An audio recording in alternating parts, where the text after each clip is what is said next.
आपको मालूम है कि 55 साल राज किया कांग्रेस ने, 133 करोड़ रुपए उनके खाते में पड़े, कांग्रेस पार्टी फंड में 133 करोड़ रुपए। आज के टाइम पर भी 200 कुछ करोड़ रुपया पड़ा है उसके खाते में, और आज के टाइम पे बीजेपी के खाते में कई हजार करोड़ रुपए का पैसा पड़ा है। अरे औरों के मुकाबले सबसे बड़ा व्यापारी घराना है दैनिक भास्कर, सबसे ज्यादा एडवर्टाइजमेंट, महंगी एडवर्टाइजमेंट है दैनिक भास्कर की, और सबसे ज्यादा प्रोपेगेंडा फैलाता है दैनिक भास्कर।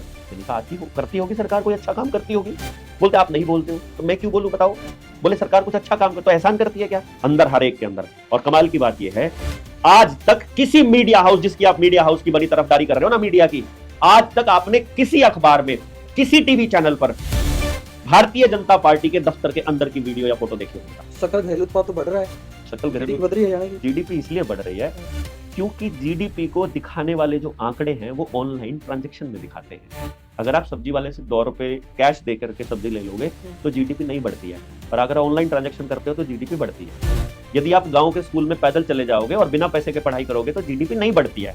लेकिन अगर आप बस में जाओगे तो बस के खरीदने का, उस पर ड्राइवर लगने का, पेट्रोल डीजल का, टायर का, रोड खराब होने का, सीसीटीवी कैमरा लगने का और प्राइवेट स्कूल में जाने का पैसा खर्च करोगे महंगी वर्दी पहनकर, तो जीडीपी बढ़ती। तो ग्लाइफोसेट के लिए उन्होंने रास्ता निकाला कि डायरेक्ट तो ग्लाइफोसेट ये खाएंगे नहीं, तो इनको इनके खेतों में, इनके अनाज के ऊपर छिड़काव करते हैं। तो इन्होंने यूरिया, पेस्टिसाइड, डीएपी, इसके अंदर ग्लाइफोसेट मिक्स करना चालू किया, और वो ग्लाइफोसेट आज तक आपके बच्चों को दे रहे हैं ताकि ये असल चीज से दूर चले जाए। और आपको जब ये कहेंगे कि भैया हाथ से कपड़ा बनाने में क्या है, बना बनाया ले लो ना, तो शुरू में वो आपको उतनी ही कीमत पे देंगे। तो अब गांव को कुछ भी किसी से नहीं चाहिए था, इसीलिए अंग्रेज कभी राज नहीं कर पाए। इसलिए मैं बोलता हूं भारत कभी गुलाम था ही नहीं, भारत अब गुलाम होने की तैयारी कर रहा है। शहरों में आज भी मेरे जैसे खुदगर्ज, कमीने, घटिया, लिच्चड़ और गंदे लोग रहते हैं।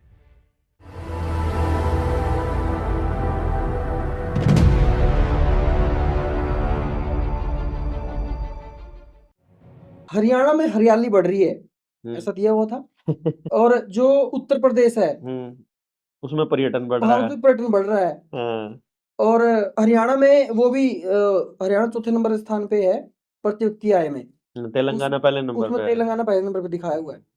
तो ये जो ताजे आंकड़े हैं, और अखबार की पहली हेडिंग है, ये फर्स्ट पेज की हेडिंग है बहुत बड़ी, जबकि इंडिगो की फ्लाइट के जो चर्चा है वो सेकंड नंबर पे है। और भी सारी चर्चा थी अखबार के अंदर, इंडिगो की मोनोपोली की। हाँ, इंडिगो की मोनोपोली उसी अखबार की। मैं हेडिंग लगा दूंगा आप लोगों के लिए नीचे, वो जो कटिंग लगा दूंगा अखबार की। तो इनके ऊपर अब क्या थिंकिंग है, मतलब कि क्या वास्तव में हरियाणा में हरियाली बढ़ रही है? देखो क्योंकि जंगल, देखो आज के जमाने में हालांकि पेड़ पौधे लगाए जा रहे हैं, जितनी भी सामाजिक संस्थाएं हैं वो करती रहती हैं हरियाली काम, लेकिन क्या उनकी वजह से हरियाली बढ़ी है या कुछ और आंकड़े हैं ये? देखो, मैं 2-3 चीजें आप लोगों को बता देता हूँ। पहले नंबर पे तो आप एक बात हमेशा ध्यान रखिए, जितने भी लोग इस वीडियो को भी सुन रहे हैं और जिनमें अपना कॉमन सेंस है, अखबार और टीवी, रेडियो या सोशल मीडिया, इसका मैक्सिमम पार्ट फ्रॉड है, अधिकतर पार्ट। ये जो खबरें होती हैं, जैसे कि कहीं एक्सीडेंट हो गया, कहीं कोई मीटिंग हुई या कुछ और काम हो गए, उनमें आप लिख कर देते हो अपनी लेटर हेड के ऊपर लिख कर देते हो प्रेस नोट, उसको वो लोग छाप देते हैं जब उनके पास खबरों की कमी रहती है या जब उनके पास एडवर्टीजमेंट्स नहीं होती हैं, तब विज्ञापनों की कमी में वो लोग खबर छापते हैं। अदरवाइज ये जितना मेन स्ट्रीम मीडिया है और सोशल मीडिया भी मैक्सिमम प्रोपेगेंडा मीडिया है बेसिकली। ऐसा मतलब आपके इस बात के पीछे तर्क क्या है? तर्क हाँ, की बात करो ना। इसके देखिए, मैंने अभी शुरू ही किया है, तो आप सिर्फ ये बोलेंगे कि क्यों है ये, अगर आप इस पे पूछेंगे।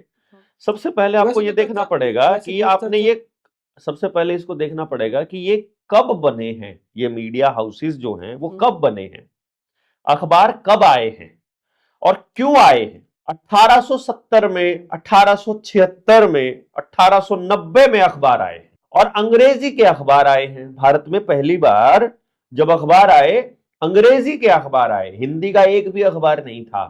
जिस टाइम पर मीडिया आया है ना, अखबार मीडिया आया है, उसके बाद हिंदी का तो सिर्फ रेडियो चैनल आए डायरेक्टली, और फिर टेलीविजन आए। जिस वक्त अमेरिका में 100 चैनल घरों में चला करते थे, उस वक्त भारत में मात्र एक डीडी नेशनल नाम का चैनल आया। उस टाइम की बात बता रहा हूँ, 1990 के आसपास की बात है। हाँ, 86-87 के आसपास की बात है ये तो आप लोगों के और हमारे आसपास 86-87 में, उस वक्त महाभारत और रामायण आई, तब लोगों ने उनको लेना चालू किया, उससे पहले उनको कोई लेता भी नहीं था। यानी आपकी पसंद की चीजें उस पर चलने लगी, तब जाकर के उन्होंने भरोसा जमाया। पहली जो फिल्म आई थी भारत के अंदर, बॉलीवुड की जो पहली फिल्म थी, वो राजा हरिश्चंद्र थी। हरिश्चंद्र की कहानी जैसा हमारी रागनियों में हुआ करता था, वैसी ही कहानी वहां आई। फिर दूसरी कहानियां जैसा आसपास था वैसी ही आई। फिर आपके बच्चों को स्कूलों में पढ़ाया गया कि सिनेमा समाज का आईना होता है। फिर ये देखा कि जो उसमें आ रहा है वैसा समाज में हो रहा है। फिर महाभारत और रामायण की कहानियों का विजुअलाइजेशन आया। उससे पहले जो अखबार थे वो अंग्रेजी में ही थे, उस वक्त भी अखबार ज्यादातर अंग्रेजी में ही थे। कुछ हमारी हिंदी भाषा में नॉर्थ इंडिया में जब लड़ाइयां होने लगी या स्थानीय भाषाओं में अखबार छपने लगे, पर्चे छपने लगे, जब अंग्रेजों की खिलाफत मुखालफत करनी थी हमारे क्रांतिकारियों को, तो अपनी रीजनल भाषाओं में अखबार छापने चालू किए उन्होंने। वहां पे भी टाइम समय समय पर बैन लगाया गया, कलकत्ता में, बंगाली में और उसमें, और हमारे लोगों के बनाए हुए अखबारों के ऊपर बैन लगते थे और उनके मीडिया धड़ल्ले से बिकते थे। तो डे वन से ही अखबार जो है, प्रिंट मीडिया हमेशा से ही प्रोपेगेंडा का एक हिस्सा रहा है। कि पूरे उसके दो बड़े कारण रहते हैं, यानी कि प्रोपेगेंडा कैसे चलता है और उसका असली कारण क्या है। मतलब सबसे पहले तो पूरे देश के अंदर क्या हो रहा है। एक मिनट में आपको बताना चाहूंगा यहाँ पे। हाँ। अब मैं ये मानता हूँ कि आज भी जो अखबार है ना, अखबार चौथे स्तंभ के रूप में काम करता है और उसकी वैल्यू है। अगर कहीं भी करप्शन हो रहा है, अगर कहीं भी जो सरकार ने घोषणा की उन पे काम नहीं हो रहा है, कहीं भी भ्रष्टाचार हो रहा है, अगर उनकी खबर अखबार के अंदर लगती है तो वास्तव में मतलब उसमें काम होता है। मैं उसका कारण बता देता हूँ, उस पर कार्रवाई होती है उन बातों पर।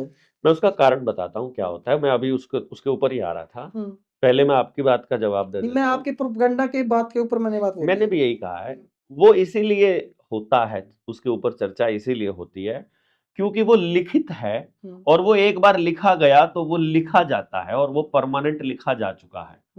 आई बात समझ में? तो अब उसका जवाब विधानसभा में देना पड़ेगा क्योंकि विपक्ष उसके ऊपर सवाल पूछेगा। जब विपक्ष उसके ऊपर सवाल पूछेगा तो उस पे सत्ता पक्ष को जवाब देना है। इसीलिए अखबार को इतना महत्व दिया जा रहा है।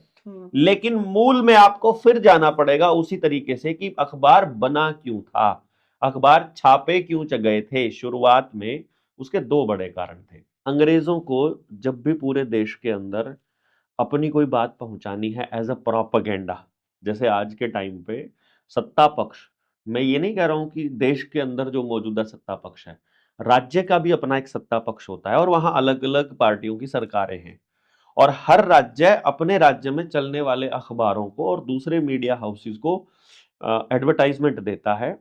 बकायदा विज्ञापन का पैसा होता है। वो विज्ञापन का पैसा देने के बदले में एडिटर उनको ओब्लाइज करते हैं कि आपके खिलाफ नेगेटिव खबर हम कम से कम छापेंगे, परंतु यदि कोई घटना ही हो गई तो कैसे रोकेंगे? तो कहीं आग लग गई, कहीं कोई मृत्यु हो गई, एक्सीडेंट हो गई, इसको तो छापना पड़ेगा ना। लेकिन वहां पर भी इतना ध्यान रखा जाएगा कि सरकार से सवाल ना पूछा जाए, अगर सरकारें उसको बहुत सारा पैसा एडवर्टाइजमेंट के तौर पे देती हैं तो। नंबर 2, तो इसका मतलब क्या हो गया कि अखबार और main stream media, electronic media और सोशल मीडिया प्रोपेगेंडा फैलाने के लिए इस्तेमाल किया जाता है, जानकारियों के लिए। लेकिन इसमें भी है, कुछ अखबार ऐसे हैं जो आज भी सरकार से सवाल पूछते हैं। देखिए, कुछ अखबार ऐसे हैं, ये आप आज से 5 साल पहले, 10 साल पहले कह सकते थे। नहीं, आज भी है। आज के टाइम पर तो मैंने एक भी अखबार ऐसा नहीं देखा है। मेरी रिसर्च में देखिए, जो हिंदी का एक अखबार है दैनिक भास्कर, सबसे फ्रॉड अखबार है वो। नहीं, मेरी रिसर्च में आपकी रिसर्च और मेरी रिसर्च अलग हो सकती है ना। अरे औरों के मुकाबले सबसे बड़ा व्यापारी घराना है दैनिक भास्कर। सबसे ज्यादा एडवर्टाइजमेंट, महंगी एडवर्टाइजमेंट है दैनिक भास्कर की, और सबसे ज्यादा प्रोपेगेंडा फैलाता है दैनिक भास्कर। जागरण तो है ही बीजेपी का, वो तो आरएसएस द्वारा ही संचालित है। जागरण तो, दैनिक जागरण तो, दैनिक भास्कर जो है वो केवल व्यापार आधारित है। और भास्कर को आप जाकर के चेक करो, आप भास्कर के ऊपर ना, कोरोना के टाइम पर जिसने मास्क नहीं लगाया है, जिसने वैक्सीन नहीं लगवाई है, जहां भी ढील बरती जा रही है, वहां नागरिकों को किस तरह से पुश किया दैनिक भास्कर ने, सबसे ज्यादा पुश किया। मैं भास्कर के कार्यालय में जाकर इनके पत्रकारों को और इनका एक रेडियो चैनल भी चलता है भास्कर वालों का, उस चैनल पर जाकर के भी मैं जाकर के उनके रेडियो वालों को बोला करता था कि तुम ये क्या प्रोपेगेंडा चला रहे हो, तुमने खुद रिसर्च करी है क्या? इनके पत्रकार और एडिटर मुझे क्या बोलते थे मालूम है आपको? पता है क्या बोलते थे? वो कहते थे कि भैया जी हम क्या करें, मजबूरी है, ऊपर से प्रेशर है, ऐसे ही लिखना है, ऊपर से प्रेशर है, ऐसे ही लिखना पड़ेगा हमको। मतलब उन लोगों कहां था प्रेशर उनके पास? अरे मालिक जो कह देगा एडिटर उससे आगे लिख चला जाएगा क्या? और मालिक कौन है इन अखबारों के, चैनलों के, जितना भी मीडिया हाउसेज है, कौन है मालूम है? सत्ता में बैठे लोग ही तो हैं। तो जिनको अपनी सत्ता ही बचानी है, आज के वक्त तो 90% से ज्यादा मीडिया हाउसेज के ओनर विधानसभा लोकसभा के अंदर ही बैठे हुए हैं। तो सत्ताधारी लोगों का ही अखबार होगा तो वो जनता के लिए कैसे लिखेगा? रियलिटी में जो मीडिया और पब्लिक है, ये बातें और भी बहुत सारे बोलते हैं लोग, आप भी बोल रहे हो, ठीक है, नहीं लेकिन इसका जो जनता का उत्तरदायित्व क्या बनता है इन अखबारों की या फिर मीडिया हाउसेज की, जो मैं ये बातें इनके उसके उस बात बता देता हूं। देखिए सबसे पहली बात तो अखबार और जनता ये दोनों हमेशा सरकार के खिलाफ होने चाहिए, हमेशा।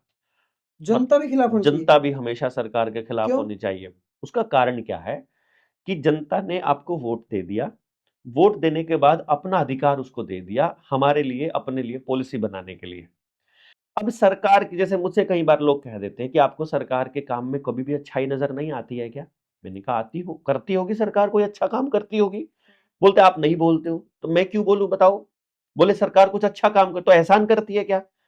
अगर आज नरेंद्र मोदी के पास 8800 करोड़ रुपए का जहाज है अपना प्राइवेट, अगर वो करोड़ों रुपया रोज का खर्च करता है अनलिमिटेड सिक्योरिटी के ऊपर, क्या आप उनके नाम पे है वो? क्या? हाँ, पीएम केयर फंड तो उसी के नाम पे है, प्राइवेट फंड है। नहीं, वो जो आप जहाज की बात कर रहे हो तो उसी का है पर्सनल, और किसका है जाके पता करो। प्राइम मिनिस्टर के नाम पे नहीं है, जिस दिन कुर्सी से हटेगा अपना लेके जाएगा। कदर राजी हो रहे हो? बोले भाई प्राइम मिनिस्टर का नहीं रह रहा अब कुछ भी, प्राइम मिनिस्टर की कुर्सी का नहीं है। पीएम रिलीफ फंड हुआ करता था सरकारी, जो प्राइम मिनिस्टर की कुर्सी पे बैठा होता था उसको अधिकार होता था उस पैसे को छेड़ने का। आज के टाइम पे पीएम केयर्स है, प्राइवेट सोसाइटी है, जिसका मालिक प्राइम मिनिस्टर नहीं है, नरेंद्र मोदी है, व्यक्ति नरेंद्र मोदी है। नरेंद्र मोदी प्रधानमंत्री है ना? अरे नहीं भैया यार, कुर्सी पे बैठा है वो प्रधानमंत्री की, वो प्रधानमंत्री नहीं है, परमानेंट प्रधानमंत्री थोड़ी ना है वो। एक चीज है प्रधानमंत्री की कुर्सी के नाम, जैसे मान लो आपका एसडीएम आया, मान लीजिए राहुल अत्री एसडीएम बन गया असंध का, अब गाड़ी खरीदनी है तो दो रास्ते हैं, एसडीएम असंध के नाम पे गाड़ी खरीदी जाए या राहुल अत्री के नाम पे खरीदी जाए। एसडीएम असंध के नाम पे गाड़ी खरीदोगे तो जब राहुल अत्री यहां से चला जाएगा तो एसडीएम असंध के पास खड़ी रहेगी वो गाड़ी अगले एसडीएम के इस्तेमाल के लिए। लेकिन राहुल अत्री के नाम पे होगा तो जिस दिन राहुल अत्री जाएगा अपने साथ लेके जाएगा। तो पीएम केयर्स प्राइवेट सोसाइटी है, जैसे हम लोग सोसाइटी बना के दान मांगते हैं। किसानों का 5 किलो अनाज मांगा गया प्रति क्विंटल, एक दिन की तनख्वाह सरकारी कर्मचारियों की लूटी गई और लोगों ने इतना बेहिसाब दान दिया और कोई हिसाब नहीं है उसका। इसलिए मैं आपको ये कह रहा हूं, आरटीआई के अंडर भी नहीं आता, आरटीआई के अंडर भी नहीं आता है कोई। जो भी प्राइवेट संस्था है वो आरटीआई के अंडर में जो नहीं आती है वही संस्था है, वो सरकारी नहीं है वो। पहली बात ये आपको पता होना चाहिए। दूसरा, जब कोई मुझे ये कहता है कि आप सरकार के फेवर में क्यों नहीं बोलते हो, तो मैं पहली बात एक का है, अगर सरकार कोई भी अच्छा काम करती है तो एहसान नहीं करती है, उसको वो अच्छा काम करने के लिए ही बिठाया गया है। दूसरा, उस अच्छे काम की एडवर्टाइजमेंट करने के लिए हजारों करोड़ रुपए का जो लोक प्रसारण विभाग द्वारा बजट दिया जाता है, जिससे वो अपनी एडवर्टाइजमेंट करती है। जो सरकारी बजट होता है लोक संपर्क विभाग का, जिसको पीआरओ बोलते हैं, वो आम आदमी टैक्स का पैसा होता है, वो टैक्स का पैसा जनता का, यानी जनता के टैक्स के पैसे से बकायदा पब्लिक रिलेशनशिप का एक डिपार्टमेंट है, और वो पब्लिक रिलेशनशिप का डिपार्टमेंट को एडवर्टाइजमेंट के लिए करोड़ों रुपया मिलता है, हजारों करोड़। एक चीज बताओ, हाँ, एक होता है पार्टी का फंड, हाँ, और एक होता है सरकारी फंड। यस। पार्टी फंड से क्या क्या काम होने चाहिए पार्टी के लिए, और सरकारी फंड से क्या क्या काम होने चाहिए? पार्टी फंड से पार्टी के कोई काम नहीं होने चाहिए। मतलब का क्या मतलब है? पैसे का क्या काम है राजनीति में? पैसे का क्या काम है बताओ? आपको अपने मुद्दे बताने हैं गांव के अंदर जाकर के, आपको एडवर्टाइजमेंट, सोशल मीडिया की पेमेंट, अखबारों की पेमेंट, टीवी चैनलों की पेमेंट, करोड़ों रुपया, ये तो पार्टी को तो मिल जाएगा फंड। आपको मालूम है कि 55 साल राज किया कांग्रेस ने, 133 करोड़ रुपए उनके खाते में पड़े। किसके खाते में? कांग्रेस के। कांग्रेस पार्टी फंड के खाते पार्टी में। फंड में हाँ 133 करोड़ रुपए। आज के टाइम पर भी 200 कुछ करोड़ रुपया पड़ा है उसके खाते में, कांग्रेस के खाते में। बीजेपी के खाते में कांग्रेस से कम पैसा पड़ा था 2014 में, और आज के टाइम पे बीजेपी के खाते में कई हजार करोड़ रुपए का पैसा पड़ा है। मैं एग्जैक्ट फिगर मुझे याद नहीं है, इसीलिए मुझे 1000 करोड़ बोलना पड़ता है। यानी 4 फिगर, यानी कि 1000 से लेकर 9000 के बीच में कोई आंकड़ा है, उतने 1000 करोड़ रुपया पड़ा है। लगा सकते हो हिसाब किताब कि 55 साल में जिस पार्टी ने नहीं कमाया। और पीछे वो दूसरे नंबर पर चुनाव से पहले एक बड़ा मुद्दा उछला था, वो बॉन्ड थे, वो जो हाँ, इलेक्टोरल बॉन्ड थे। इलेक्टोरल बॉन्ड इलेक्टोरल बॉन्ड के जरिए तो थोड़ा पैसा लिया, उससे ज्यादा सुन लो। लगभग 600 जिले हैं पूरे देश के अंदर, हर जिले के अंदर प्राइम लोकेशन के ऊपर करोड़ों रुपए की जमीन पर बीजेपी का कार्यालय है, जो 3 स्टार फैसिलिटी वाला, जिसमें कॉन्फ्रेंस हॉल है, जिसमें मीटिंग हॉल है, पूरा वॉर रूम है, एलईडी ही एलईडी है, प्रोजेक्टर्स हैं। वॉर रूम जो इलेक्शंस के लड़ने के टाइम पर वहां पर बैठाया जाता है गैंग पैसे दे करके लोगों को गालियां देना और प्रोपेगेंडा फैलाने के लिए, वैसा अंदर हर एक के अंदर। और कमाल की बात यह है, आज तक किसी मीडिया हाउस, जिसकी आप मीडिया हाउस की बड़ी तरफदारी कर रहे हो ना मीडिया की, आज तक आपने किसी अखबार में, किसी टीवी चैनल पर भारतीय जनता पार्टी के दफ्तर के अंदर की वीडियो या फोटो देखी हो तो बता। ये प्रेस कॉन्फ्रेंस वगैरह होती है तो वहां की तो आती अरे है। क्या बात है, अंदर कैसा बना है वो तो दिखाओ ना। आप बड़े बड़े नेताओं के घर दिखाते हो, बड़ी बड़ी चीजें दिखाते हो, राष्ट्रपति भवन पे टिकट लग के अंदर जाते हो, बीजेपी के कार्यालय को दिखाने की हिम्मत है क्या? कितने 1000 करोड़ रुपए का तो अकेला दिल्ली वाला मुख्य कार्यालय है, कितने हजार, 7 स्टार होटल से भी तगड़ा। वो ऐशो आराम का जो पैसा है वो कहां से आया है? किसी ने पूछा है आज पार्टी तक? फंड से। पार्टी फंड कहां से आया है? अचानक से पिछले 10 दान सालों में दिया, हजारों करोड़ कैसे आ गया? दान दिया लोगों ने। आपने दिया? मैंने तो नहीं दिया। मैंने भी नहीं दिया। और मेरे पास पूछोगे दान गांव देने में के लिए किसी है ने ही भी नहीं। नहीं दिया। मेरे पास दान देने के मैं लिए कह है रहा ही हूं पूरे गांव में किसी ने नहीं दिया, किसी ने नहीं दिया, केवल उद्योगपतियों ने दिया। जैसे विजय माल्या जब देश छोड़कर भागा तो उसने बताया था बकायदा प्रेस कॉन्फ्रेंस करके कि मैंने अरुण जेटली को 235 करोड़ रुपए का चेक दिया था पार्टी फंड के नाम पर, तब मैं देश छोड़कर आया था, मुझे बीजेपी नहीं भगाया। तो बीजेपी नहीं भगाया था। हाँ, पैसा ऑफर दी उसने, 235 करोड़ का चेक दिया उसने, उस चेक की फोटो लगाई है साथ में अरुण जेटली को। जाने से पहले एयरपोर्ट पे अरुण जेटली मिल के गया था, वित्त मंत्री हुआ करता था अरुण जेटली उस टाइम। अब बात को आगे बढ़ाता हूं मैं। पहला काम था अखबारों का प्रोपेगेंडा। तो यदि सरकार को अपनी बातों का प्रचार करने के लिए पब्लिक रिलेशन ऑफिस से पैसा मिलता है, अगर दूर मतलब जनसंचार जो जनसंपर्क विभाग को पैसा मिलता है, तो इसका मतलब क्या हुआ कि हमारी ड्यूटी क्या बनती है कि जो कमियां रह गई हैं वो बताएं खाली। और मीडिया की भी क्या कमियां रहती है, मीडिया की भी क्या ड्यूटी रहती है कि वो भी कमियां बताए। मान लो किसी कोई अफसर काम ठीक से नहीं कर रहा, अगर वो अफसर ठीक से काम कर रहा है तो क्या, वो काम करने के लिए तनख्वाह मिलती है ना, उसको ड्यूटी, गाड़ी, नौकर, बंगला, सुविधाएं, ये काम करने के लिए मिलती है। तो कोई अध्यापक अगर पढ़ा रहा है तो को बच्चों पे एहसान थोड़ी कर रहा है, पढ़ाने की ही सैलरी मिलती है ना। इसमें एक बात और भी लागू होती है, नैतिक बात है ये, कि अगर कोई अच्छा काम कर रहा है, अगर हम उसको सराहेंगे, हो सकता है वो आगे और अच्छा काम करता रहे, या फिर उसके साथ ही है कोई, अगर मान लो कोई भी वो काम नहीं करा, अच्छा काम नहीं करा, तो अगर उसकी सराहना करेंगे XYZ की, तो दूसरा XYZ भी तो अच्छा काम करेगा। चलो अच्छी बात ये है, नैतिक है। चलो अच्छी बात है। आप लोगों ने तो बहुत सराहना कर ली ना बीजेपी की, मीडिया वालों ने मतलब खूब कर ली, नरेंद्र मोदी की भी गीत गा लिए खूब, तो हो गया अच्छा काम। 55 लाख करोड़ रुपए का लोन था भारत के ऊपर वर्ल्ड बैंक का, 256 लाख करोड़ हो चुका है। क्या गिरवी रख के बनाया है ये ऐसा भारत? आज के टाइम पर हरियाणा के अंदर ये हालत है, एक सिंगल घर नहीं दिखा सकते आप जिसकी जमीन बैंकों में नीलाम नहीं पड़ी। आज ये हालत है कि 45 करोड़ युवा पूरे देश के अंदर बेरोजगारी की लाइन में खड़े हैं। हाईएस्ट बेरोजगारी का रेट हरियाणा में है। लेकिन सकल घरेलू उत्पाद तो बढ़ रहा है, सकल घरेलू बढ़ रही है हरियाणा की जीडीपी इसलिए बढ़ रही है क्योंकि जीडीपी को दिखाने वाले जो आंकड़े हैं वो ऑनलाइन ट्रांजैक्शन में दिखाते हैं। अगर आप सब्जी वाले से 2 रुपए कैश दे करके सब्जी ले लोगे तो जीडीपी नहीं बढ़ती है, पर अगर ऑनलाइन ट्रांजैक्शन करते हो तो जीडीपी बढ़ती है। यदि आप गांव के स्कूल में पैदल चले जाओगे और बिना पैसे के पढ़ाई करोगे तो जीडीपी नहीं बढ़ती है। लेकिन अगर आप बस में जाओगे तो बस के खरीदने का, उस पर ड्राइवर लगने का, पेट्रोल डीजल का, टायर का, रोड खराब होने का, सीसीटीवी कैमरा लगने का और प्राइवेट स्कूल में जाने का पैसा खर्च करोगे महंगी वर्दी पहनकर, तो जीडीपी बढ़ती। अगर आप बीमार नहीं होते हो या आप अपने घरेलू किचन के या अपने जंगल के आसपास की जड़ी बूटियों से इलाज कर लेते हो तो जीडीपी नहीं बढ़ती है। परंतु यदि आप आयुष्मान कार्ड में सिर्फ एक पथरी का ऑपरेशन भी 3 लाख रुपए में करवाते हो तो जीडीपी बढ़ती है। यदि आप कोई भी ऐसा काम है राजनीति में, यदि आप भाईचारे से बात करके और वैसे चुनाव लड़ लेते हो तो जीडीपी नहीं बढ़ती है।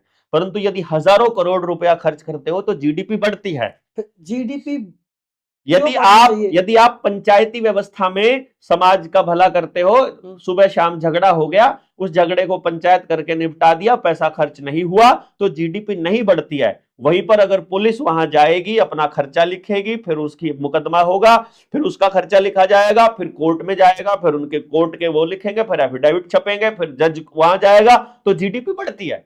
यानी कि अगर सही तरीके से देखा जाए, पैसे के ट्रांजैक्शन को दिखाना ही जीडीपी का बढ़ाना है और ये सारे रास्तों में आपका विनाश है। तो असल कहानी ये है कि आपका विनाश ही देश का विकास है। मैं आपसे इतनी बार बातचीत कर चुका हूं, इतने आपके पॉडकास्ट कर चुका हूं, आप शहरी व्यवस्था के खिलाफ क्यों हो? क्या मतलब है इसका? शहर भारत का हिस्सा नहीं है। भारत, जैसे आपने कई बार सुना होगा, पहली बात तो आपको गलत पढ़ाया गया कि भारत एक कृषि प्रधान देश है। भारत एक कृषि प्रधान देश नहीं है, भारत एक उत्पादन प्रधान देश है। पहला नंबर तो कृषि उत्पादन, हर चीज का उत्पादन। और अगर मैं इसका आंकड़े दिखाऊं, आप मुझे वो किताब पकड़ाइए, आपके पीछे रखी हुई है। ये जो किताब जो घनश्याम वर्मा जी की किताब है, रुपए के ऊपर जो लिखी है, और इसका मैं सहलेखक हूं, मुझे उन्होंने इसका सहलेखक बनाया। आपको इस किताब के अंदर है कुछ आंकड़े मैं आपको दिखाता हूँ। आपने गिफ्ट करी थी, लेकिन ऐसी कैसे रखी है? मैंने पढ़ी नहीं। आपको पढ़नी चाहिए ये किताब। मैंने आपको इस किताब के अंदर कुछ आंकड़े दे रखे हैं। नहीं, दिमाग खुलेगा आपका इससे। मैं आपको ये खुलेगा आंकड़े ये इसलिए दिखा रहा हूं, इसमें हमने जीडीपी के आंकड़े लिखे हुए हैं, भारत के विकास दर के आंकड़े, और ये सरकारी आंकड़े हैं, मेरे नहीं है, वर्ल्ड इकोनॉमिक फोरम और यूनाइटेड नेशन से उठाए हुए हैं। ये मैंने 1300, 1500, 1600 जब भारत में ईस्ट इंडिया कंपनी आई तब की बात है। ये जब आप ये पहले नंबर पर साल 1 देखते हो, यानी आज 2025 चल रहा है, तो 2025 साल पहले की जब आप आंकड़े देखते हो, इस टाइम पर पूरी दुनिया में पहले नंबर पर इंडिया है और चाइना दूसरे नंबर पर है और बहुत पीछे है। ये जीडीपी के आंकड़े हैं, इंडिया पहले नंबर पर है, आगे सबसे आगे नाम लिखा है। मतलब क्या है इसमें? साल 1 यानी आज से 2025 साल पहले, ईसा के बाद का एडी का जो साल है। आंकड़े तब कौन, जब तक तो ये हुआ ही नहीं। अरे भाई क्या बात करते हो, ये सब लिखित दस्तावेजा, आपके पुरखों का सारा नाम हरिद्वार में लिखा मिलेगा कागजों के अंदर। फिर ये तो कब से आने लग गए ये अरे ये बाद में ये आंकड़े बनाए गए हैं, ये तो ग्राफ बनाया गया है ना वहां से उठा करके, तो जीडीपी के आंकड़े थे 25 साल पहले ग्राफ। ना ग्राफ तो अब बनाया गया है। उसके बाद में ये चलते चलते जिस टाइम पर 1600 में जब ईस्ट इंडिया कंपनी अगर यहाँ पर आ गई है, उस वक्त भी पहले नंबर पर चाइना और दूसरे पर इंडिया है, लेकिन फर्क बहुत थोड़ा है। यहाँ पर यहाँ इंडिया बहुत आगे जा चुका है, यहाँ बहुत आगे है, बहुत आगे है, बहुत आगे, बहुत यहाँ आगे आकर के, मतलब 1500 साल तक भारत ने राज किया पूरी दुनिया पर। ये एक साल से पहले 1500 सालों की बात कर रहा हूं, ईस्ट इंडिया कंपनी के आने से पहले, और सिर्फ भारत और चाइना दो ही हैं, बाकी कहीं नहीं है। 1600 ईस्वी तक टॉप के 14 देशों में ना कहीं अमेरिका है ना कहीं इंग्लैंड, मतलब भारत और चीन, कोई अमेरिका और इंग्लैंड का कोई नाम नहीं है।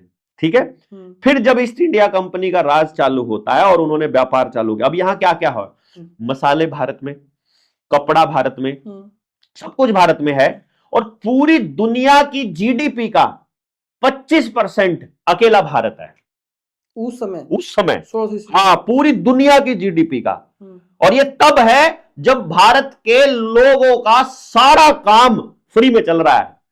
सामान लेने देना है, किसान कोई मजदूरी नहीं देता है मजदूर को, वो आगे अनाज ले जाता है, वो मेहनत करता है, वो अनाज ले जाता है, लोहार भी अनाज ले रहा है, कुम्हार भी अनाज ले रहा है, नाई भी अनाज ले रहा है, पैसे का लेन देन जीरो होते हुए भी जीडीपी जो है। ठीक है, इस समय 16 ईस्वी के अंदर, हाँ, अमेरिका, इंग्लैंड और चीन में क्या व्यवस्था थी? सेम, चाइना में भी सेम है, क्योंकि ये जो ये जो जिसको हम ये कहते हैं ना, लेकिन ये सुनने में तो आता ना, ये जो देश है ये हमारे से बहुत साल आगे हैं। अरे भैया ये आपको सुनने में आता है ना, हम्म, क्योंकि आपको टेलीविजन ने ऐसा बता दिया और आपने मान लिया। हम्म, ये तो आंकड़े ये बता रहे हैं ना, चाइना और भारत के अलावा कहीं पर भी उत्पादन होता ही नहीं था मेरे भाई। अमेरिका तो सबसे, जिस टाइम पे जंगलों में रहते थे जो नेटिव अमेरिकन है, जिनको रेड इंडियंस बोलते हैं, वो जंगल आधारित व्यवस्था है। जो नए जो यूरोपियंस जब अमेरिका में आए हैं, उनके पास तो वो तो एक एक हफ्ते तक तो लैट्रिन साफ नहीं करते थे, उनके पास तो पानी भी नहीं होता था। यार जहां 9-9 महीने तक सूरज नहीं निकलता है, फिनलैंड जैसा कंट्री है, नॉर्वे जैसे कंट्री है, जहां 6 महीने सूरज रहता है, 6 महीने अंधेरा रहता है और 6 महीने दिन और 6 महीने रात रहती है, या जहां पर बर्फ पड़ती है पूरा, मतलब 6-6 7-8 महीने तक बर्फ पड़ती है, वहां पर आपका वहां जीवन कैसा रहा होगा सोचिए। ना कोई उत्पादन हो रहा है, ना कोई फसल है, ना कोई अनाज है, ना कुछ भी है। उनके पास तो कुछ खाने को, भूखे मरते थे ये अमेरिका और इंग्लैंड तो। आज भी भूखे मर जाए अगर भारत इनको ये चीजें देना बंद कर दे। असली माल तो ये तरह से ही जाता है, कच्चे माल के लिए तो ये सारे रूट बने थे। जो रॉथस्चाइल्ड फैमिली है जिसने रिजर्व बैंक बनाए पूरी दुनिया के, वो सारे के सारे वही वही तो उन्होंने अपना बेस बनाया हुआ है, उसी के जरिए, अमेरिका के जरिए ही राज कर रहे हैं वो लोग। अब ये 1600 के बाद में सारी कहानी बिगड़ने शुरू होती है जब आप इसको पढ़ोगे, जब आप इसको देखोगे कि इंग्लैंड कब आया पहले 14 में और अमेरिका कब आया पहले 14 में, और कैसे वो पहले नंबर पर चला गया। यहां 1922 में आते आते यूएसए पहले नंबर पर हो गया, दूसरे पे चाइना और तीसरे पे इंडिया हो गया। 1922 में 1922 में मतलब इंडिया तीसरे नंबर पर, यूएसए पहले नंबर पर, और यूएसए कहीं नहीं, 14 पहले 14 में कहीं नहीं है उस टाइम पर वो। अब इस खेल को समझना पड़ेगा आपको कि जैसे जैसे यहां से चीजें वहां जाती गई, वैसे वैसे हम गरीब बनते गए। हमसे कपास लिया गया किलो में और हमको कपड़ा दिया गया मीटर में। कपड़ा और कपास का, वो किलो में कैसे, वो उस पर तो जो लागत लगेगी और वो लगे, वो तो पीसीज में मिलेगा। हाँ देखा ना, कितना कितना आप कैसे भोले लोग हैं बेचारे, ये बच्चों को कुछ पता है नहीं है। अब मैं आपको इसकी कैलकुलेशन बताता हूँ। 1 किलो कपास की कीमत आज के टाइम पर 7,000 रुपए है एमएसपी के हिसाब से, सॉरी 1 क्विंटल की। तो 1 किलो की कीमत होगी 70 रुपया। कितना रुपया? 70 रुपए। 70 रुपया। अब इस 70 रुपया 70 रुपया 1 किलो कपास, उसमें जो रुई बनती है, कपास से जो रुई बनती है वो बनेगी 350 ग्राम, और रुई से जो पूनी बनती है जिससे फिर धागा बनता है वो बनता है 300 ग्राम, और 300 ग्राम धागे से कपड़ा बनता है 300 ग्राम, और 300 ग्राम कपड़े का जो साइज है जो वो है 1 metre by 1 metre, 1 square metre. यानी 1 मीटर कपड़े की लागत कितनी आई? 70 रुपए प्लस आधा घंटा, आधा घंटा इधर और आधा घंटा इधर, मतलब 1 घंटे में आप 1 मीटर कपड़ा तैयार। फिर वो जो उसकी लागत तो लगी ना, उसमें मशीन की लागत मैं है। कह रहा हूं 1 मीटर आपके घर पे बन जाएगा कपड़ा। मैं आपको बना के दिखाया करूंगा आने वाले टाइम में। हमने पूरी टीम को तैयारी करके रखा, और हमारी पूरी टीम वर्धा के अंदर, महाराष्ट्र के अंदर इस पर प्रैक्टिकल काम कर रही है। मैं आपको बुला भी रहा था कि आप आकर के देख कर जाओ यहाँ पर कैसे काम कर रहे हैं। यानी कि 300 ग्राम रुई से, 350 ग्राम रुई से 1 मीटर कपड़ा बनता है, और वो 1 किलो कपास से बन जाती है। यानी 1 किलो कपास में 1 मीटर कपड़ा बनता है। आप एक आदमी का कुर्ता पायजामा 5 मीटर में बन जाता है, यानी 5 किलो कपास और 2 घंटे का काम, और आपके पास आपका कपड़ा तैयार। 1 घंटे में आप उसकी सिलाई भी कर सकते हो, 2 घंटे में करते हो ज्यादा, यानी आप एक दिन की मेहनत, 1 दिन की मेहनत और 5 किलो कपास, आपका कपड़ा तैयार है। अब 5 किलो कपास की कीमत 350 रुपया है, किसान को मिलता है 301 रुपया, 250 फिर 300 रुपया। हर चीज किसान थोड़ी कर सकता है। मैं आगे बता रहा हूं ना, कोई भी करता है, मैं आपको फिर से वहीं लेकर के जा रहा हूं, कोई भी कर रहा है, व्यक्ति है कोई भी, उसका प्रॉफिट किसको मिलना चाहिए। अब आपको कपड़ा क्या रेट मिलता है? कई बार तो 2-2 हजार रुपए मीटर भी मिलता है। ये जो आप देख रहे हो ना खादी, ये बहुत महंगा रेट मिलता है, बहुत महंगा रेट मिलता है। ये हाथ से बना हुआ अगर है या मशीन से बना हुआ है, लेकिन ये अगर देसी कपास का हो जिसकी कीमत वो लोग 70 रुपए दे रहे हैं, तो कम से कम 1000 रुपया मीटर मिलता है।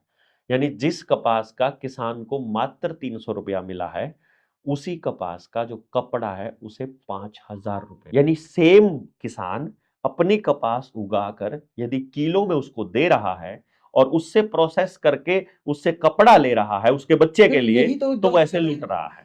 यही तो फिर उद्योगवाद है। अगर आप किसी चीज में कम इनपुट देकर ज्यादा आउटपुट निकाल रहे हो, उसी को तो प्रोडक्टिविटी तो बोलते उसका हैं। प्रॉफिट किसको मिलना चाहिए? प्रॉफिट तो जो दिमाग लगाया उसको मिलनी चाहिए। दिमाग कौन लगा रहा है? उद्योगपति। लूटने के लिए। उद्योगपति। लूटने के लिए। नहीं, लूटने के लिए क्यों? दिमाग नहीं लगा रहा, सरकारों से मिलके साठ गांठ करता है। वो साठ गांठ कैसे करता है? हर एक व्यापारी करता है। हाँ, सारा बिना साठ गांठ के चल ही नहीं सकता है, क्योंकि समझ में आ जाएगा। जैसे अब ये हाथ के कपड़े बने होते थे, फिर उन्होंने क्या कहा कि यार इन लोगों की बुद्धि खत्म करनी पड़ेगी तब तक, अदरवाइज तो ये हाथ पे बनाते रहेंगे। उस टाइम पर मैंने अपने घर में खड्डा देखा है, उस खड्डे के ऊपर छोटा मोटा तौलिया, दरी हम लोग अपने हाथ से बनाया करते थे, मतलब मेरी बुआ और को दरी तो मेरे देखा को है। भी याद है। आपको भी याद है ना? वो बनाया करते थे, तो दरी का कोई खर्चा नहीं है। छोटे मोटी चीजों बोइए भी हम लोग अपने हाथ से बना लिया करते थे, और बहुत सारी चीजें हम अपने हाथ से बना लिया करते थे। सिलाई भी मैक्सिमम हाथ से कर लिया करते थे। तो उन्होंने कहा कि इनकी बुद्धि को भ्रष्ट करना पड़ेगा। बुद्धि भ्रष्ट करने के लिए पाइनियल ग्लैंड पे अटैक करना पड़ेगा, और पाइनियल ग्लैंड पे अटैक करने के लिए ग्लाइफोसेट देना पड़ेगा। तो ग्लाइफोसेट के लिए उन्होंने रास्ता निकाला कि डायरेक्ट तो ग्लाइफोसेट ये खाएंगे नहीं, तो इनको इनके खेतों में इनके अनाज के ऊपर छिड़काव करते हैं। तो इन्होंने यूरिया, पेस्टिसाइड, डीएपी इसके अंदर ग्लाइफोसेट मिक्स करना चालू किया, और वो ग्लाइफोसेट आज तक आपके बच्चों को दे रहे हैं ताकि ये असल चीज से दूर चले जाएं। और आपको जब ये कहेंगे कि भैया हाथ से कपड़ा बनाने में क्या है, बना बनाया ले लो ना, तो शुरू में वो आपको उतनी ही कीमत पे देंगे। यानी कि अब आप देखोगे ना गांव के जैसे अंदर, जियो ने किया था। जैसे जैसे हाँ एग्जैक्टली, उद्योगपति क्या सेटिंग करेगा, जैसे वो क्या करेगा कि आपको घर में भैंस रख के उसका दूध निकालने की कीमत कैलकुलेट करके दिखाएगा कि तुम जो निकाल रहे हो इसमें तुमको 100 रुपया किलो से भी कम ज्यादा लागत पड़ती है, लेकिन तुमको बाजार में 56 रुपए किलो मिल जाएगा, तो तुम बाजार से ले लो ना, क्या जरूरत पड़ी है खुद भैंस रखने की। इसी तरह से वो कपड़े के अंदर किया। हर घर के अंदर अपना मीठा होता था। भाई आपने जो है गन्ना लगा लिया, गन्ने से आपने कोलू कलेसर चल ही रहा है, 1 रुपया खर्चा हुए बिना आपका गुड़ निकल गया। अब गुड़ निकल गया, और गुड़ शानदार तरीके से बिना किसी केमिकल का।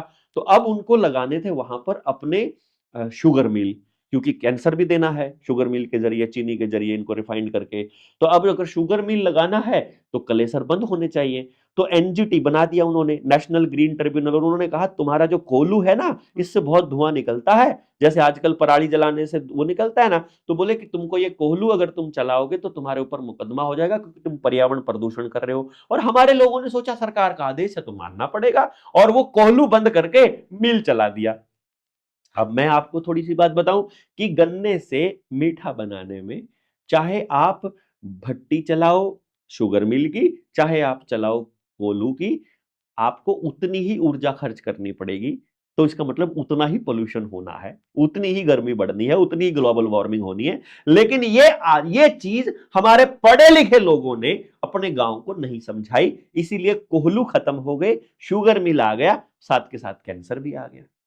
तो जिनको ग्लाइफोसाट था उन्हीं लोगों ने कैंसर की दवाई बना रखी थी, और वो अब आपको पेस्टिसाइड भी बेच रहे हैं, उससे कैंसर हो जाए तो उसकी दवाई भी वही लोग बेच रहे हैं।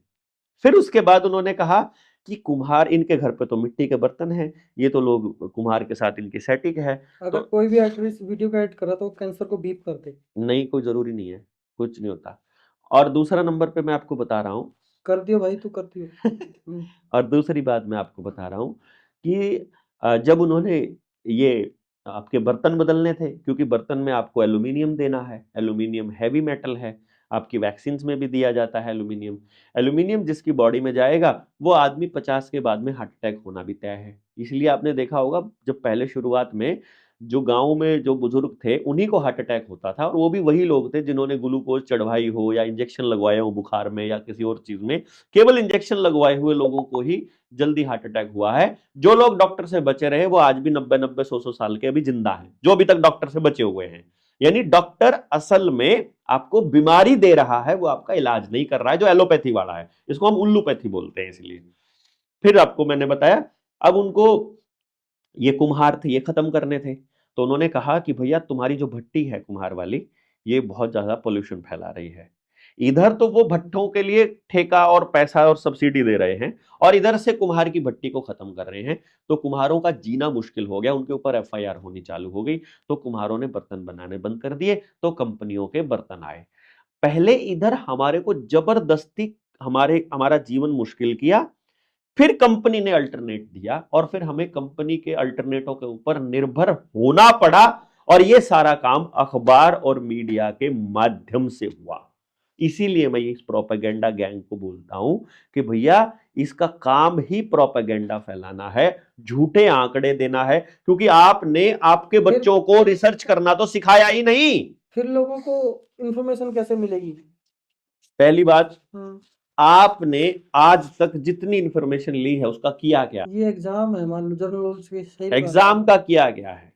नौकरी लगे लोग, सरकारी नौकरी कितने % लोगों को मिली? कोई भी एग्जाम होता है राहुल भाई, इस बात को सारे लोगों को समझना पड़ेगा।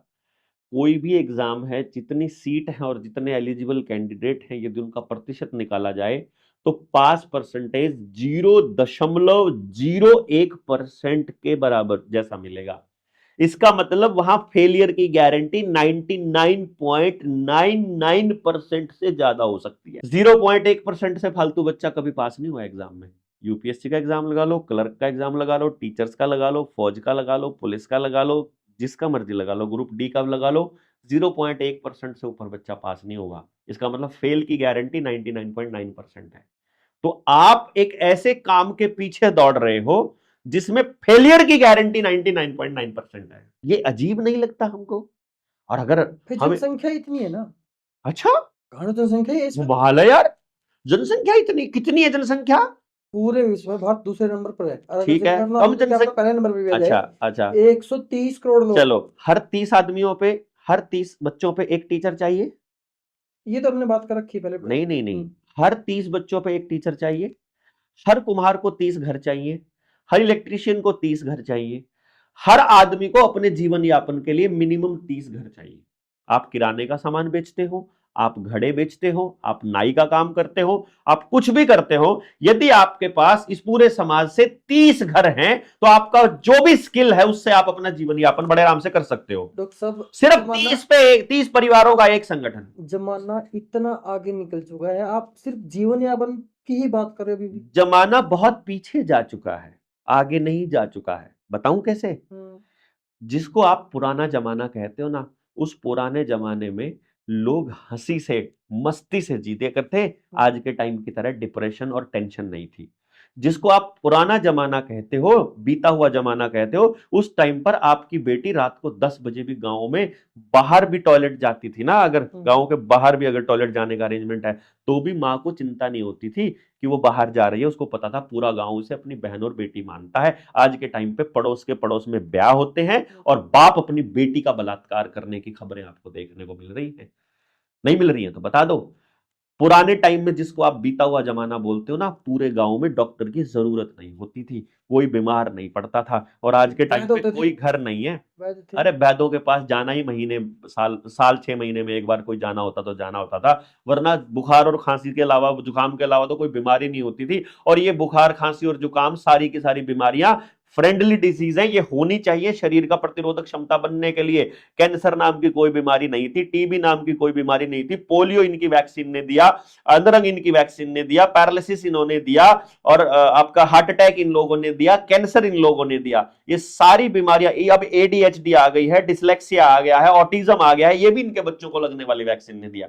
मतलब जिसको बीता जमाना बोलते हो उस टाइम पे बीमारी नहीं है, और जिसको आप आगे जमाना निकल गया उस टाइम पे बीमारियां ही बीमारियां हैं। जिसको बीता जमाना बोलते हो, हर रोज त्योहार की तरह मना करके पूरी फैमिली चूल्हे के चारों तरफ बैठ के रोटी खाती थी। आज के टाइम पे फैमिली डिनर साल 6 महीने में एक बार होता है, जब पूरी फैमिली इकट्ठी होती है, वो भी होली और दिवाली पर सारे दफ्तर बंद होते हैं, तब जा करके पूरी फैमिली को इकट्ठा होने का मौका मिलता है।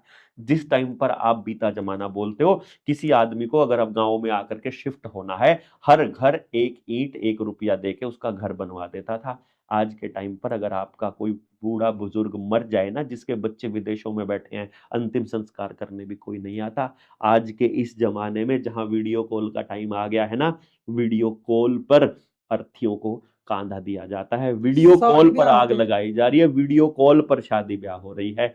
उस जिस टाइम की आप बात कहते हो ना, उस टाइम पर, बीते जमाने के टाइम पर जिसकी आप बात कहते हो ना, उस टाइम पर नपुंसक अगर किसी को बोल दिया जाता था कि बीज नाश हो गया तो गाड़ी मानी जाती थी। और आज के टाइम पर आपके करनाल जिले में 2023 में 1,38,000 बच्चा आईवीएफ से पैदा हुआ है, यानी 1,38,000 जोड़े नपुंसक और बांझ हो चुके हैं। आपके गांव में एक भी जोटा, एक भी खागड़ नहीं बचा है, आपके खेत में डालने के लिए एक भी देसी बीज नहीं बचा है, आपके गांव के पास अपना पानी नहीं है, पानी अपना नहीं, बीज अपना नहीं, खेत सारा कर्जे पे पड़ा है, पूरी फैमिली अलग पड़ी है, बाप कहीं पड़ा, मां कहीं पड़ी, बेटा कहीं पड़ा, बहू कहीं पड़ी। इसको आप तरक्की बोलते हो? सारे बीमार पड़े, सारे डिप्रेशन में पड़े, किसी के पास रोजगार नहीं, किसी पे भाईचारा नहीं, खुल के हंसने की औकात नहीं, बोलने की अक्ल नहीं, दुनियादारी का कुछ पता नहीं, कहने को इंटरनेट पूरी दुनिया की खबर है, अपने पड़ोस में क्या होने लग रहा है उसका पता नहीं। क्या बात करते हो यार? दुख तिरक को छेड़ दिया मैंने आपकी। मैं तो आपको पूछ रहा हूं, आप बताइए, आप किसको बीता जमाना और किसको तरक्की कहते हो? मैं तरक्की उसको कहता हूं जब मेरा बच्चा घर से निकले तो मुझे इस बात की चिंता ना हो कि वो सुरक्षित है या उसको कोई उठा के ले जाएगा। मैं उसको बोलता हूं कि मेरा बच्चा कुछ भी ना करे तो भी जीवन यापन कर लेगा। कि मुझे स्ट्रगल करना पड़ेगा, अरे जीवन के स्ट्रगल और बहुत होते हैं, आपको सरवाइव करने के लिए स्ट्रगल करना पड़ेगा। केवल एक आदमी है, इंसान है, जिसको स्ट्रगल करना पड़ता है इस लेवल पे कि उसे नौकरी चाहिए जीने के लिए। अरे काम चाहिए यहां तक बात कहो तो चलेगा, रोजगार चाहिए यहां तक कहो तो, नौकरी चाहिए, यानी आपको नौकर बनना है किसी का तो आपकी जीवन बेहतर है। ये बड़ा रिडिकुलस है, बहुत बहुत अजीब है, मतलब मेरे लिए अजीब है। आई डोंट नो आपके लिए इसलिए लोग आपको पागल बोलते हैं। पागल जिसने गल पाली है, जिसने बात को पा लिया है, जिसको बात समझ में आ गई है, इसीलिए तो हमने सरकारी नौकरी छोड़ दी। इसलिए तो हमको लगा कि नहीं, नौकरी करने के लिए थोड़ी पैदा हुए हैं।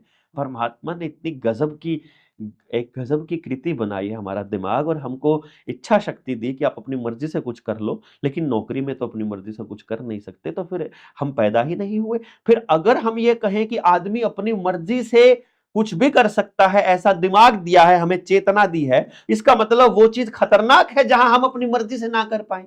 लेकिन सरकार तो आपकी अपनी मर्जी से काम करने नहीं देती है। वो तो कहती है डेट ऑफ बर्थ सर्टिफिकेट नहीं होगा तो तुम्हारा बच्चे को पढ़ाई के लिए दाखिला नहीं मिलेगा, वो तो कह रही है तो आधार कार्ड नहीं होगा तो तुमको राशन नहीं मिलेगा, वो तो कह रही है तुम्हारे पास ये वाला कागज नहीं होगा तो तुम कुछ करने लायक नहीं हो। वो तो तुमको इसका मतलब ये कह रही है कि तुम्हारी अपनी चेतना बेवकूफी है, परमात्मा ने जो तुमको बनाया है वो तुम भाड़ में जाओ, हम तुमको एक नया इंसान बनाएंगे, नया गधा बनाएंगे, नया नौकर बनाएंगे, तुमको वैसे चलना पड़ेगा जैसे हम कह रहे हैं। ये अजीब कैलकुलेशन है भैया चलो सरकारों खत्म की। करते हैं इस बातचीत को। मैं तो क्या, मैं तो शुरू हुआ हूं अभी तो। आप खत्म करने, अच्छा ये अभी अखबारों की वाली बात तो अभी तक पैसे की ऐसी पेंडिंग पड़ी है। आ तो गई तुम्हारी वाली बात, आपने बताया कि बस सरकारों ने ऐसे ही प्रोपगेंडा नहीं, अभी प्रोपेगेंडा से आगे वाली लाइन पे तो आपने जाने ही नहीं दिया, अभी तो एक ही बात बोली है मैंने। अगली लाइन जो सरकार का जो असली काम था उस टाइम पर, अंग्रेजों का जो काम था अखबार बनाने के पीछे, वो था अपने समाज की जासूसी करना। आज के टाइम भी जो सरकार जो सबसे बड़ा काम कर रही है अखबारों के माध्यम से, वो जासूसी कर रही है। कैसे करती है?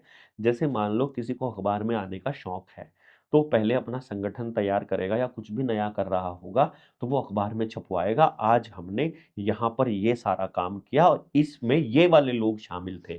तो अब सरकार और सीआईडी लग जाएगी उन लोगों के ऊपर कि जो जो ये काम कर रहे हैं, कौन कौन लोग हैं जो इस पूरे मुहिम में आगे हैं, तो उनको कैसे मैनेज करना है, उनको कैसे टैकल करना है, उनको कैसे दबाना है, उनको कैसे डराना है, उनको किस तरह उनके पीछे सीआईडी लगानी है, किस तरह से उनको पुलिस लगानी है, कैसे उनके ऊपर झूठे केस किए जाने हैं, ये सारा तय अखबारों की खबरों के माध्यम से। तो मीडिया का जो असली काम है वो जासूसी और प्रोपेगेंडा है, और ये सरकारों ने बनाया है। ये जो आप मतलब ये जो जनता सरकार विरोधी संगठन है, मैं बोल रहा था कि आपका संगठन है, आपका ये संगठन मान लो, अपना तो नहीं है। आपका ही है वो, लोग ऐसा मानते हैं। आपने कभी अखबार में नहीं निकलवाया इसके बारे में, हमारा ये यहाँ पे ये ट्रेनिंग है, सिंगल डे भी नहीं मैंने। आपके तो फेसबुक पेज भी हैं, आपके तो इंस्टा पेज भी हैं, हाँ, आपके हर चीज हाँ, वो भी तो एक मीडिया ही है, एक तरह से माध्यम है वहां वो। पर हम लोग ये नहीं बताते कि कौन कौन लोग शामिल हुए, वहां पर हम लोग ये नहीं बताते कि किस लोगों ने क्या किया।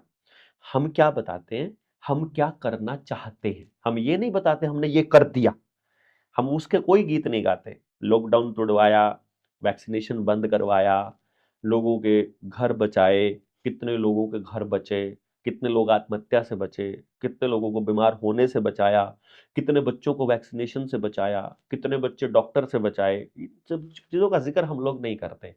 हम लोग बात करते हैं विज़न हमारा क्या है। हम केवल अपना विज़न देते हैं और हमारा विज़न इतना बड़ा है कि ये जो सीआईडी वाले लोग होते हैं उसको देख करके कहता है ये तो असंभव विज़न है, ये पूरा नहीं होता, छोड़ो इनको तो बेवकूफ़ होता है। जैसे आप लोग हमको पागल कहते हैं कि हमने विज़न ही इतना बड़ा ले लिया है, हमने बात ही इतनी बड़ी कह दी है कि भैया हम ये व्यवस्था नहीं चाहते हैं कि हमारे बच्चे कम से कम, मैं अपने बच्चे के बारे में सोच रहा था, आप भी अपने बच्चे के बारे में सोचिएगा और जितने लोग बैठे हैं वो भी सोचिएगा। मेरा बच्चा 19 साल का हो गया जो मेरे घर में पैदा हुआ है यशस्वी, और अभी मैं एक दिन गाँव में आया हुआ था उसके साथ में, तो गाँव के लोगों से बात कर रहा था जब मैं गाँव की एजुकेशन और उस पे जब मैंने रिसर्च प्रोग्राम चलाया था, तो वहाँ पर गाँव के ही एक मेरे चाचा ने बोला, भाई ये तो चंडीगढ़ का है। मैंने उसी टाइम बीच में रोका, मैं कहा ना चाचा यू फफड़ाने का है। ने बोला फफड़ाने में कभी रहा तो है नहीं। मैं कहा यार बात तो ठीक है। अब मेरे दिमाग में एक सवाल आया, चंडीगढ़ वाले सोचते हैं कि बच्चा फफड़ाने का है और फफड़ाना वाले सोच रहे हैं कि बच्चा चंडीगढ़ का है, और बच्चे को कुछ नहीं पता मैं कहाँ का। मैं कहा यार मैंने तो अपने बच्चे की जड़ें ही मतलब उखाड़ दी, मेरे बच्चे के पास तो जड़ ही नहीं है, कहाँ का है उसे पता ही नहीं है। चलो मेरे को तो पता है मैं फफड़ाने का हूँ, यहाँ पैदा हुआ, यहीं खेला कूदा सब पहले 16 साल, लेकिन उसके बाद निकल गया तो वापस नहीं आया। मैं कहा अब मुझे ये देखना पड़ेगा कि मेरे को अगली संतान जो है, इस बच्चे की जो औलाद होएगी वो कहाँ पैदा करनी है। तो मैंने बच्चे को बोला, अभी मेरे बेटे को अमेरिका की एक यूनिवर्सिटी से स्कॉलरशिप मिल गई 30 लाख रुपए साल की, तो उसका एनडीए क्लियर हो गया। तो मुझे उसने पूछा दोनों में से क्या करना है, तो मैंने कहा दोनों में से कुछ भी नहीं करना है। ना मैंने तुझे नौकरी करने के लिए पैदा किया है, ना ही मैंने तुझे दूसरे देश में जाकर के उनको टैक्स देने के लिए पैदा किया है। तुमको अपने जीवन में कुछ करना है तो जो भी तुम करना चाहो अपने गांव के लिए करना। बोला गांव में मुझे कोई जानता तो नहीं। मैंने कहा ठीक है जानने लग जाएगा, मैं अब कोशिश करूंगा तुझे तेरा गांव, तेरा समाज, तेरी जड़ें वापस देने की। अब मैं वो सारी ट्राई करूंगा। तो तुझे अपनी जड़ों की तरफ लौटना है, तुझे जितना पैसा चाहिए सैलरी के तौर पे मैं तुझे जिंदगी भर देता रहूंगा जब तक मैं जिंदा हूं, लेकिन तुम्हें अब किसी की प्राइवेट नौकरी नहीं करनी, तुझे अब अपने गांव की सेवा करनी है। वो टेनिस खेलता है ना, लॉन टेनिस का प्लेयर है, तो अपनी उसकी एकेडमी गांव के लिए, गांव से तैयार करेंगे ओलंपियंस, हम लोग गांव में ही तैयार करेंगे, वरना गांव में कौन खोलता है, लोग तो वहां, मैं वो जो भी वो चंडीगढ़ भी जाना आप पड़ा। वो भी आप तभी खोल पाओगे जब आप शहर में रह के आए हो। मुझे पता लगा सिर्फ, ऐसा नहीं कि मैं शहर में आप रह के, गाँव की बातें करते हो, रहते आप खुद शहर में हो। हाँ मैं इसलिए रहता हूं क्योंकि जिस चीज के लिए मैं उस बच्चे पे काम कर रहा हूं वो चीज मेरे गांव में नहीं है, और मुझे गांव पे काम इसलिए करना है कि मेरे गांव से किसी और को मेरी तरह मजबूरी में छोड़कर ना जाना पड़े। मेरे मेरे मेरे से एक अपॉइंटमेंट की फीस 1.5 लाख रुपया है। किसी भी बच्चे को मैं 3 साल की उम्र में ये बता सकता हूँ उस बच्चे को क्या टैलेंट दिया है परमात्मा ने। 3 साल की उम्र में मेरे क्लाइंट अमेरिका से, इंग्लैंड से, मुंबई से, दिल्ली से, मैड्रास से, पूरे दुनिया से आते हैं मेरे पास। मिनिस्टर्स हो गए, जुडिशरी के लोग हो गए, बड़े बड़े अफसर हो गए, बड़े बड़े उद्योगपति हो गए, सब मेरे क्लाइंट्स आते हैं। लेकिन मेरा गांव मेरी इस टैलेंट का फायदा नहीं उठा पा रहा, ये कितनी बड़ी दुविधा की बात है। क्योंकि उनके पास पैसे नहीं है। क्योंकि उनके पास इस बात की समझ नहीं है कि अपने बच्चों का इस्तेमाल कैसे करना है। मेरा इस्तेमाल करेंगे तो पैसे की जरूरत नहीं है उनको।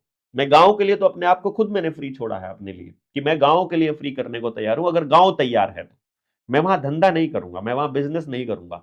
ये मैंने अपनी इस विद्या का बिजनेस नहीं करूंगा। आपने बिजनेस करना आप कर सकते हो, कोई और फ्रेंचाइजी लेके काम करना चाहे वो कर सकता है।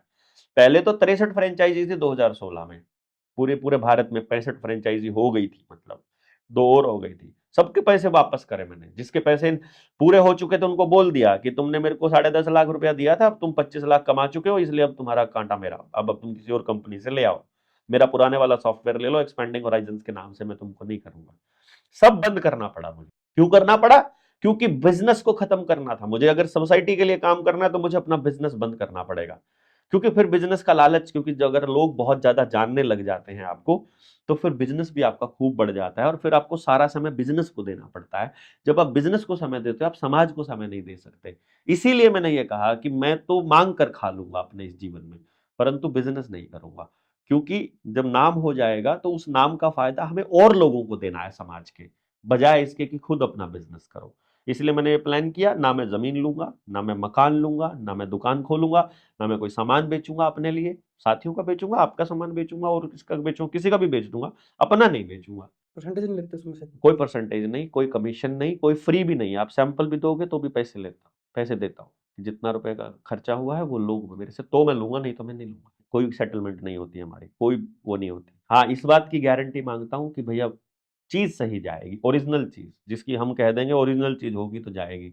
एक बार धोखा कर दिया तो दोबारा जिंदगी में कभी नहीं। कह दूंगा कि पिछली बार झूठ बोलकर सामान दे गया था। अभी मैं देख रहा था एक आपने उसके जो लड्डू होते हैं, तिलों के लड्डू की वीडियो बनाई थी। हाँ, वो आपका आशीष की है आशीष आशीष हिसार से बहुत गजब, एक चीज की मिलावट नहीं करता है। देसी तिल ला करके, देसी गन्ने के, बिना ऑर्गेनिक गन्ने का, देसी बिना केमिकल का गुड़ उसमें शाम करता है, और बादाम डालता है और काजू डालता है, और फिर तिलों के लड्डू देता है। पूरी सर्दी जितने मर्जी खाओ, गजब काम करता है। पूरा मतलब वो नेचुरली बनाता है पूरा। ओरिजिनली जिस दिन पता लग गया गड़बड़ कर रहा है, उसमें कुछ मिलावट कर रहा है, उसी दिन क्रॉस कर देंगे कि आज से इससे पास लेने की जरूरत नहीं है। मेरे कहने से लेने की जरूरत नहीं है, वैसे जो ले रहा है लोग खरीद भी रहे हैं उनसे।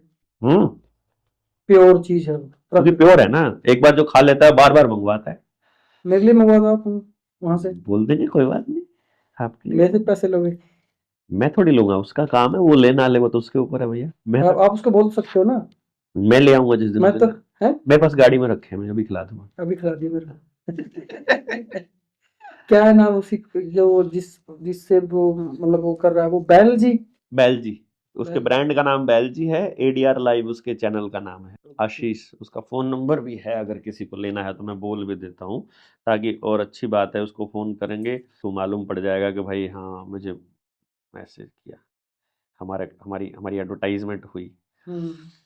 गांव मसूदपुर है हिसार में। 9896345913 व्हाट्सअप कर सकते हैं आप, इसके ऊपर व्हाट्सअप करके मंगवा सकते हैं, क्योंकि नंबर शायद मिलेगा नहीं। दूसरा नंबर मुझे पता नहीं वो कंपनी का कौन। आशीष का नंबर दूसरा भी है, 8708305785। मैं आपसे बोल रहा था कि भारत का अब गांव की तरफ लौटना असंभव सा लगता है। कैसे हो सकता है, सोच बता दो, हमारे लिए वीडियो बहुत लंबी होगी। देखिए, मैं गांव की तरफ लौटने की बात नहीं कर रहा हूँ, मैं कह रहा हूँ भारत है ही गांव में, शहरों में नहीं है। अब तो शहरों में आ अब मैं गया ना, आपको लौटना ही तो हो गया नहीं, वो। शहरों में आज भी मेरे जैसे खुदगर्ज, कमीने, घटिया, लिच्चड़ और गंदे लोग रहते हैं आज भी। कहाँ पर? शहरों में। दोबारा बोलना यही लाइन। अभी तो मुझे भी नहीं याद क्या क्या बोला मैंने। मतलब समाज के सबसे गंदे लोग शहर में रहते हैं, सीधी सी बात है। सबसे खराब लोग, जो गांव में प्रॉब्लम हुई, उस प्रॉब्लम को ठीक करने की बजाय गांव छोड़कर भाग गए। मेरे जैसे लोग, गांव में शिक्षा नहीं थी, छोड़कर भाग गए, तैयारी नहीं की कि क्यों नहीं है, लड़े नहीं उसके लिए, या उनके घर वालों ने भेज दिए या वो खुद भागे। गांव में कोई चीज नहीं थी तो बनाई क्यों नहीं, किसने रोका था? मुझे जब समझ में आया, मैं वापस आने की तैयारी कर रहा हूं कि गंदे लोग क्यों रहते हैं, तो अब मुझे समझ में आता है कि भारत उत्पादन आधारित, जो मैंने ये बताने की शुरुआत की थी, वो बात ये थी कि भारत कृषि प्रधान देश नहीं था, भारत उत्पादन प्रधान देश था। तो सब चीजें गांव में होती थी, और गांव की जो व्यवस्था है, पूरी की पूरी व्यवस्था जंगल आधारित थी, ना सरकार के ऊपर निर्भर थी, ना व्यापार के ऊपर, ना बाजार के ऊपर निर्भर थी। तो अब गांव को कुछ भी किसी से नहीं चाहिए था, इसीलिए अंग्रेज कभी राज नहीं कर पाए। इसलिए मैं बोलता हूं भारत कभी गुलाम था ही नहीं, भारत अब गुलाम होने की तैयारी कर रहा है। फिर जो दूसरी बात मैंने कही, उस टाइम शहर किस लिए बने थे? गांव की प्रत्येक घर की, और हर गांव के प्रत्येक घर की जब जरूरतें पूरी हो जाती थी, तो जो सरप्लस अनाज, कपड़ा, मसाले, जो भी चीजें जरूरत की थी, जब वो सरप्लस थी, वो शहर में जाया करती थी। और शहर थे गंदगी के लिए। किसी ने रंडी खाना, किसी ने दारू खाना, किसी ने मांस खाना, किसी ने नशा करना, किसी ने वैश्यावृत्ति, किसी ने जुआ खेलना, सट्टा खेलना, तो शहर होते थे। इन कामों के लिए गांव में जगह नहीं थी। गांव में ना कोई ठेका था, ना वैश्यालय था, ना कोई गलत आचरण था, ना किसी का भी नहीं था। तो ये गंदे काम करने के लिए शहर में जाया जाता था। और शहरों में जो व्यवस्था थी वो अंग्रेजों की थी, व्यापार आधारित। जब अंग्रेज आए, और उससे पहले नगर थे, वो नगरों में सरप्लस स्टोरेज हुआ करती थी कि दूसरे देश को भेजने के लिए नगरों में स्टोरेज होती थी। और वो नगर, मैक्सिमम नगर ऐसे थे जो बंदरगाहों के आसपास थे, ताकि समंदर के रास्ते ही सामान आने जाना था। ये चीजें हमारी अगली पीढ़ियों को बताना बहुत जरूरी है। हमसे सब छुपाया गया है। आज के टाइम पर आपको किताबें पढ़ने का शौक बिल्कुल नहीं है। असली किताबें आपकी लाइब्रेरियों से गायब हो चुकी हैं और आपको अब चैट जीपीटी जैसा ये एआई दे दिया गया है और थोड़े दिनों के बाद जो एआई बोलेगा आप उसको सच मानने लग जाओगे। अगली पीढ़ी के लिए बहुत खतरनाक सिचुएशन है कि जो एआई बोल रहा है वो सच नहीं है, ये पता होना चाहिए उनको। और उसके लिए खुद का दिमाग होना चाहिए और खुद के दिमाग के लिए अपनी अकल से बच्चा सोचे। और अपनी अकल से बच्चा तब सोचेगा जब ग्लाइफोसेट नहीं खाएगा, व्हाइट लाइट के टच में नहीं होगा। एआई सोचने नहीं देगा। एआई से तो आपको स्क्रीन से तो पीछा छुड़ाना ही पड़ेगा। देखो, बुद्धि को खत्म करने के 6 रास्ते हैं। अब एआई का यूज इतना हो गया है। नहीं, कोई ऐसा नहीं है। सुनो, मैंने आज तक एआई का इस्तेमाल नहीं किया। हाँ, दिमाग का यूज होता है ना। मैंने एआई का आज तक इस्तेमाल नहीं किया। लोग करते हैं, मैं भी करता हूँ। मैं उस बात को बता रहा हूँ आपको कि एप्लीकेशन लिखना, खबर लिखना और क्या क्या होते हैं और भी बहुत मतलब जिसमें ये सारे मैनिपुलेशन है सारे, जिसमें दिमाग का यूज होता है। नहीं, ये दिमाग का नहीं, सिर्फ फॉर्मेट का यूज होता है। भावनाओं, दिमाग केवल और केवल इमेजिनेशन के लिए है। इमेजिन नहीं कर सकती एआई। एआई आपको काम बना बनाया दे सकती है, जो आज तक कभी किसी ने बनाया है उसका मिक्सचर आपको दे सकती है। एआई अपने आप से सोच नहीं सकती। तो उसको खत्म करते हैं। वो डिजाइन बनाया हुआ है। मैं बस आपको फाइनल की 5 लाइनें बता देता हूँ। बता दो जल्दी। आपके बच्चे की बुद्धि को खराब करने के लिए पाइनियल ग्लैंड को खत्म करना जरूरी है। और पाइनियल ग्लैंड को खत्म करने के लिए जो उपयोगी चीजें हैं, ग्लाइफोसेट जो कि पेस्टिसाइड, यूरिया, डीएपी केमिकल्स में इस्तेमाल होता है, फ्लोराइड जो आपको सुबह टूटी के पानी में दिया जाता है, व्हाइट लाइट जो आपके घरों में ट्यूब लाइट है ये व्हाइट लाइट है, और आपकी गाड़ियों की हेडलाइट है वो व्हाइट लाइट। चौथे नंबर पे वाईफाई की रेडिएशन, और 5वें नंबर पे कोई भी सुगंध वाली चीज जैसे मच्छर भगाने वाली ऑयल है, जलाने वाली डिओड्रेंट है, या खुशबू वाले तेल या खुशबू वाले साबुन। ये इन चीजों से अपने बच्चों को बचाने के लिए आपको प्रयास करने पड़ेंगे। And if nature did not make it, do not take. इसका मतलब कुदरत ने अगर वो चीज नहीं बनाई है, अपने बच्चों को बोलिए वो खाने की नहीं है। कुदरत ने नहीं बनाई है तो फैक्ट्री में बनी चीजें खाने के लिए नहीं होती, बीमार करने के लिए हैं। पैकेट में जो भी खाना है सब बर्बादी का है। होटल में जो खाना है, पीजी में जो खाना है, हॉस्टल में जो खाना है, कॉलेज कैंटीन में जो खाना है, ढाबों पे जो खाना है, सब कचरा है बेसिकली। रिसर्च करके देख लीजिए। Cotton seed oil, rice bran या फिर पाम ऑयल, ये सारी चीजें मिलती है ना। वो हजम होता है, कैंसर ऊपर से करता है, नपुंसकता फैलाता है। कॉटन सीड ऑयल सबको पता है। दुकान पर जाओगे, जितनी दुकानें आपको यहाँ मिलेंगी उन सब दुकानों पे खाने के जितनी आइटम है, सारी की सारी आइटम आपको बीमार करने के लिए है, आपकी सेहत के लिए नहीं है। सेहत के लिए केवल माँ सोच सकती है, केवल किसान सोच सकता है, सिर्फ आपका खेत सोच सकता है। खेत बचे रहेंगे तो देश बचा रहेगा। इसलिए जमीन हर कीमत पर बचानी है।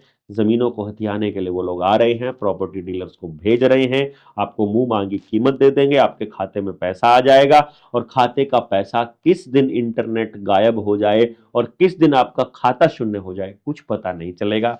वो खाता शून्य होने से पहले अपनी जमीनें बचाने की लड़ाई आपको लड़नी पड़ेगी। और किसी पर कितना ही कर्जा हो, आपको आत्महत्या नहीं कर। अगर कर्जा है और नहीं कुछ समाधान मिल रहा है, 7696627656 पर व्हाट्सएप करो। जितनी जानकारी आपसे मांगे हिंदी में भर दो। आपका आवेदन बैंकों से लड़ने की लड़ाई बिल्कुल फ्री ऑफ कॉस्ट आपके पास पहुंच जाएगी। लड़ाई के लिए ज्ञान आपको